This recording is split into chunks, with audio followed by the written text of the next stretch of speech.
새벽기도 말씀 묵상 누가복음 14장 15절에서 24절까지의 말씀입니다. 제목은 예수가 우리를 부르는 소리.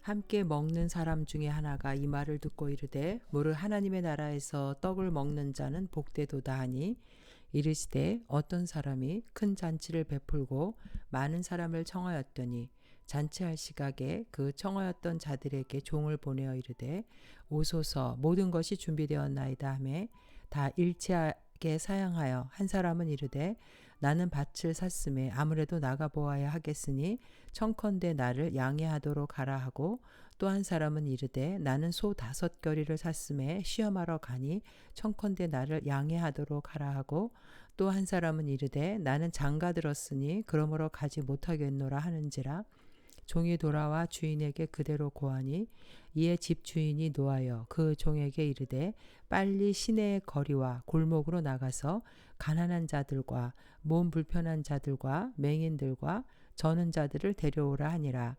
종이 이르되 주인이여 명하신 대로 하였으되 아직도 자리가 있나이다. 주인이 종에게 이르되 길과 산 울타리가로 나가서 사람을 강권하여 데려다가 내 집을 채우라. 내가 너에게 말하노니 전에 청하였던 그 사람들은 하나도 내 잔치를 맛보지 못하리라 하였다 하시니라.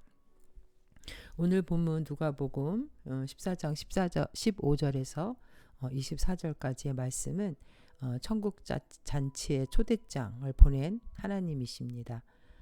누가복음 우리가 그 15절 앞에 14절 누가복음 14장 14절에 보면 예수님은 소외되고 가난한 자들에게 자비와 긍휼을 베푸는 자들에게 그들이 이제 부활해서 상급을 받을 것이라고 말씀하셨습니다.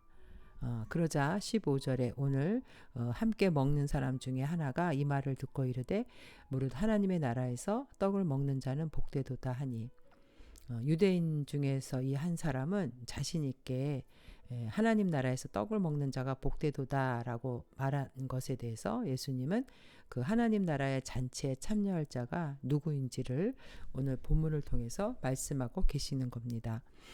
이 유대인이 하나님 나라에서 떡을 먹는 자가 복되다라고 말한 것은 당시 그 유대인들의 그 사상에는 자신들의 그 하나님 앞에 선택받은 민족으로 하나님 나라가 이제 이루어져서 메시아가 올 때는 유대인들을 중심으로 이제 지상에 왕국이 건설돼서 죽었던 의인들이 부활하고 메시아가 다스리는 그 복된 나라에 자신들만이 선택되어서 영광스러운 생활을 할 수 있을 것이라고 믿었던 것입니다.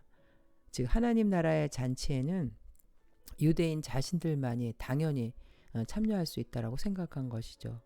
그래서 이 사람은 앞에 14절에서 예수님이 의인의 그 부활 시에 받는 그 상급에 대해서 말씀하셨을 때 당연히 자신들 유대인들도 하나님의 택함 받은 백성으로 하나님 나라의 잔치에 참여할 수 있다라고 자신 있게 대답을 한 것입니다.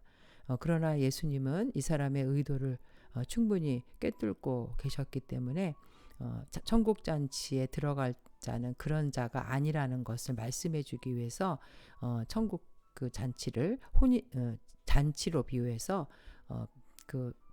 말씀하고 잔치에 참석할 수 있는 그 자격에 대해서도 말씀하고 계시는 것이죠.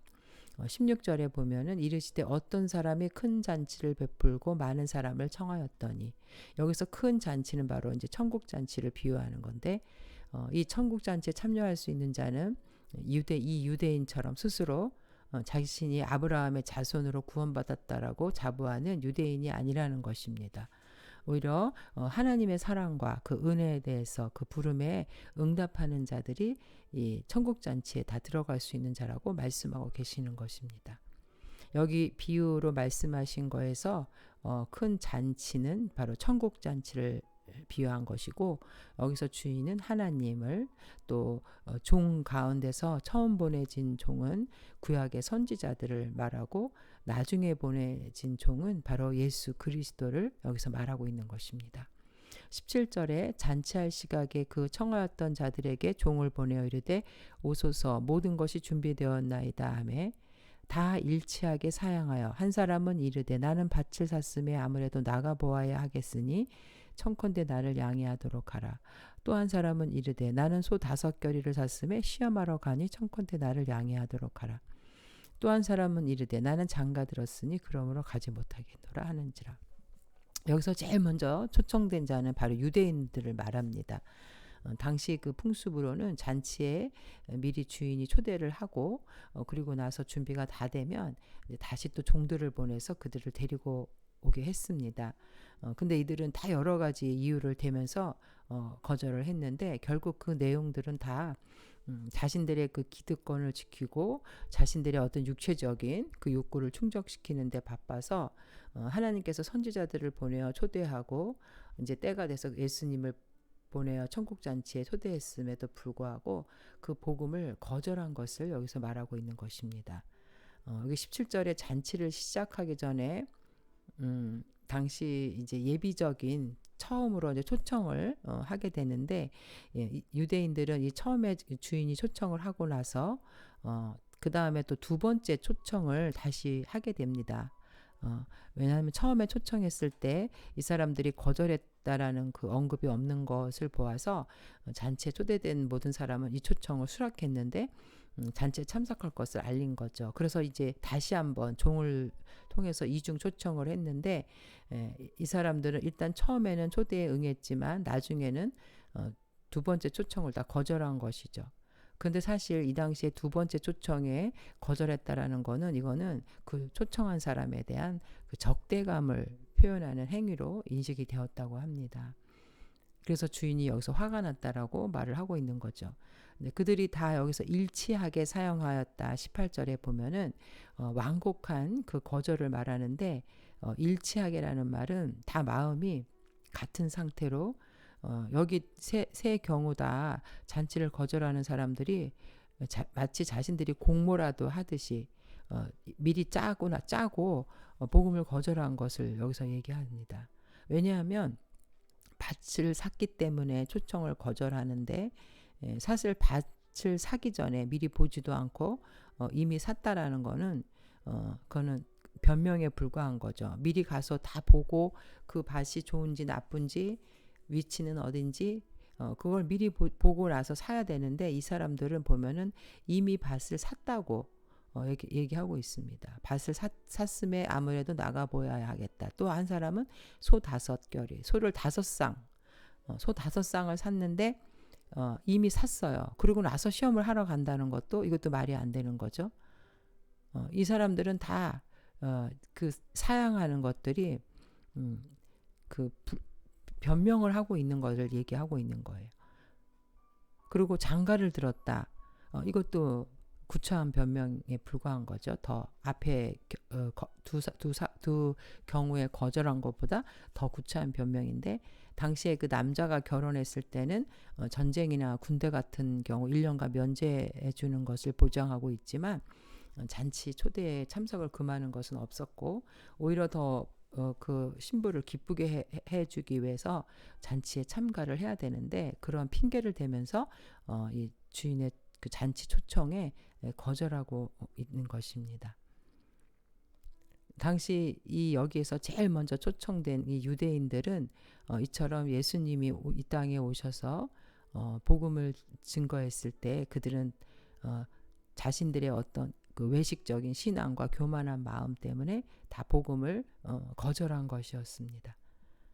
결국 21절에 보면 종이 돌아와 주인에게 그대로 고하니 이에 집주인이 노하여 그 종들에게 이르되 빨리 시내의 거리와 골목으로 가서 가난한 자들, 몸 불편한 자들, 맹인들, 저는 자들을 데려오라 하시니라. 유대인들 자신들만이 택함받은 백성이고 구원받는 백성이다라고 생각하였던 이 교만한 유대인들은 자신들이 지금까지 무시했던 사회에서 버림받았던 그 비천한 자들, 폐역한 자들, 비천한 자들이 그 폐역한 그 유대인들 대신에 하나님의 나라의 백성이 될 것이라는 뜻을 여기서 예수님은 말씀하고 있는 거죠. 첫 번째 초대된 자들이 거절하자 이 두 번째 초청으로 이루어진 이 대상, 시내와 거리와 골목에 있는 가난한 자들은 바로 유대인들이 멸시하고 천대하던 창기와 세리와 같은 사람들이었습니다.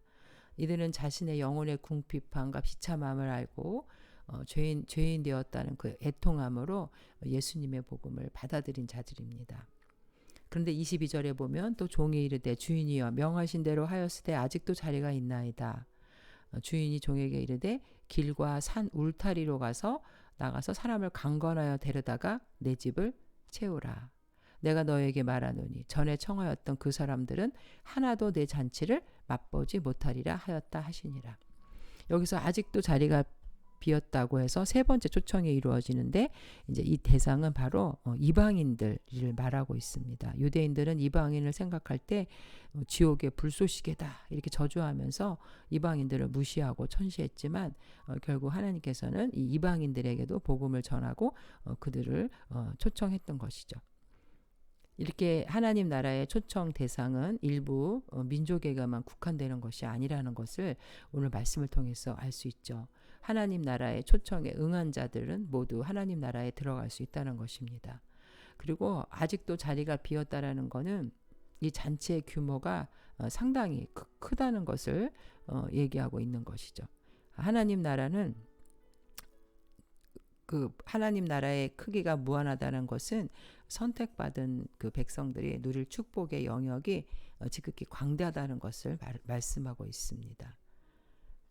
선택받은 그 유대인 자신들만이 천국에 들어갈 수 있다라고 생각했던 그 편협한 생각이 잘못됐다는 것을 여기서 지적해주고 있는 거죠.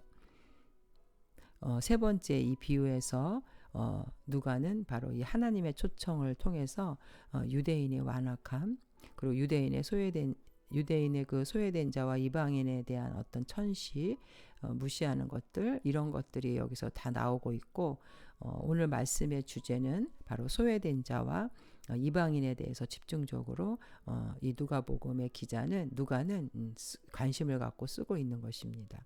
그래서 23절에 강권하여 데려다 내 집을 채우라.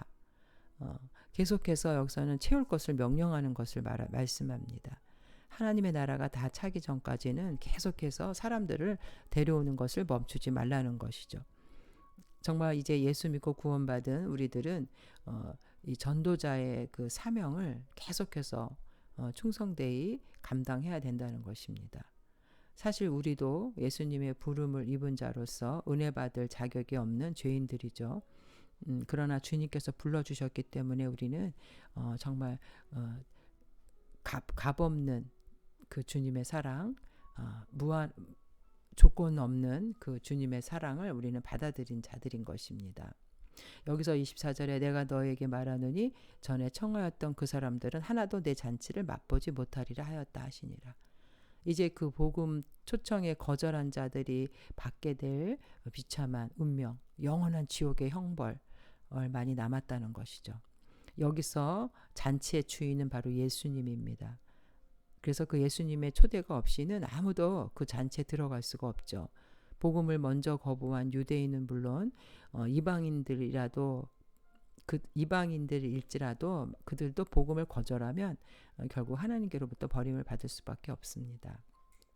하나님께서는 우리 인류의 구원을 위해서 2000년 전에 독생자 예수 그리스도를 보내주셔서 구원의 방법을 만들어 놓으셨습니다. 우리는 자신이 죄인임을 고백하고 예수님의 십자가 대속의 은혜를 믿음으로만 받아들이면 우리는 구원을 얻는 것입니다.